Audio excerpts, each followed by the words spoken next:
और आइए रुक करेंगे कुछ और खबरों का। पहली खबर जो हमने आपको बताई थी उसी से जुड़ी हुई डिटेल रिपोर्ट सुन लीजिए। मुख्यमंत्री डॉक्टर मोहन यादव ने मंत्रालय में स्कूल शिक्षा विभाग की समीक्षा बैठक ली है।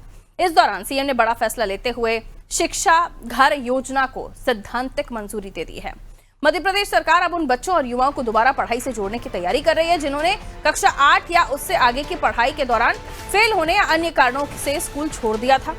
सरकार का फोकस प्रदेश में ड्रॉप आउट दर कम करने और शिक्षा से दूर हुए विद्यार्थियों को फिर मुख्य धारा में लाने की कोशिश रहेगी। मुख्यमंत्री ने अधिकारियों को इस सत्र से योजना लागू करने की तैयारी करने के निर्देश दिए हैं। बैठक में मुख्यमंत्री ने सम्राट विक्रमादित्य की जीवनी को स्कूल पाठ्यक्रमों में शामिल करने के निर्देश भी दिए और कहा कि इससे जुड़ी प्रक्रिया जल्द पूरी की जाए। साथ ही उन्होंने जर्जर स्कूल भवनों को तत्काल मरम्मत कराने और विभागीय घोषणाओं की समयबद्ध क्रियान्वयन पर जोर दिया। मुख्यमंत्री ने कहा कि विद्यार्थियों की सुरक्षा और बेहतर शिक्षण व्यवस्था सरकार की प्राथमिकता है। तो जो ड्रॉप आउट्स हैं, चाहे वो किसी भी वजह से उन्होंने 8वीं फेल होने के बाद या किसी भी कारणवश उन्होंने पढ़ाई जो छोड़ी थी उसकी वजह से अगर जो स्कूल छोड़ चुके हैं उनको वापस शिक्षा से जोड़ने के लिए शिक्षा घर योजना को सैद्धांतिक मंजूरी दे दी गई है। आइए दिव्या मेरे सहयोगी हमारे साथ जुड़ रही हैं। दिव्या, अब जो लोग अभी तक शिक्षा से वंचित थे या अभी जो शिक्षा अपनी 8वीं या किसी वजह से उसके बाद शिक्षा छोड़ चुके थे, पढ़ाई छोड़ चुके थे, अब उन्हें शिक्षा से जोड़ने की कोशिश है, शिक्षा को बेहतर करने की कोशिश है। जो इंफ्रास्ट्रक्चर है, स्कूल है, विद्यालय हैं, उनकी मरम्मत करने की बात कही गई है। सीधे तौर पर देखें तो बच्चों को किस तरह से क्वालिटी एजुकेशन मिल सके, क्वालिटी कैंपस मिल सके, इस पर सरकार अब फोकस करने जा रही है और ये बहुत अच्छी कोशिश है क्योंकि लगातार हम देखते हैं कि जो बच्चे स्कूल छोड़ देते हैं उनको वापस उनके बारे में कोई सोचता नहीं है। हाँ, जो शुरुआती दौर में स्कूल से जुड़े हैं या स्कूल जाने वाले बच्चे हैं वो स्कूल ना छोड़ें, इस पर तो जोर रहता है, लेकिन जो छोड़ चुके हैं उनके बारे में अब तक नहीं सोचा गया था।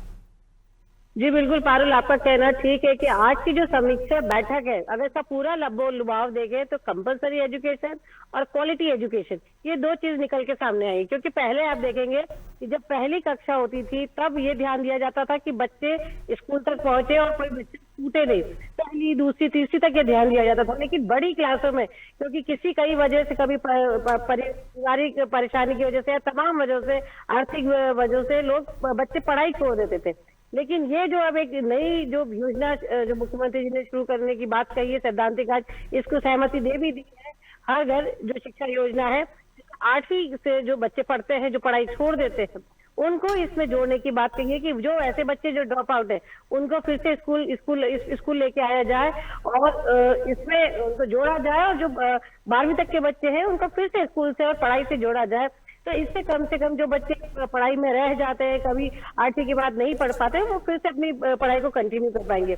दूसरी जो इम्पोर्टेंट बात आज की जो बैठक में थी ये कि जो जर्जर स्कूलों की मरम्मत, क्योंकि कई बार ऐसा सामने आता है देखने में कि जो दूर दराज के और क्या कहते हैं देहातों के जो स्कूल है वो उनकी बिल्डिंग काफी जर्जर हो जाती है।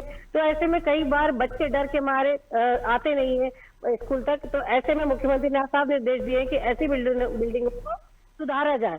तीसरा जो आज महत्वपूर्ण जो निर्णय मुख्यमंत्री ने आज की समीक्षा बैठक में लिया है कि जो राजा विक्रमादित्य हैं उनकी जीवनी पढ़ाई जाए, उनके बारे में बताया जाए, क्योंकि वो जिस तरह के एक राजा थे, साहसी राजा थे, एक न्यायप्रिय राजा थे। और देखा आपने कि लगातार जब से मुख्यमंत्री डॉक्टर मोहन यादव ने अपनी कमान संभाली तो वो कहीं ना कहीं पूरे देश को ही इन्होंने बताया की है नाट्य मंचन के द्वारा तमाम तरह से कि हमारे मध्य प्रदेश में एक ऐसे राजा ने राज किया है जो बहुत न्यायप्रिय था और उसकी कीर्ति दूर दूर तक थी। जरूरी है कि हमारे प्रदेश के बच्चे अपने जो हमारे यहाँ के जो वीर है, जो महापुरुष है, उनके बारे में जाने। तो उसको लेके भी एक महत्वपूर्ण निर्णय लिया गया है।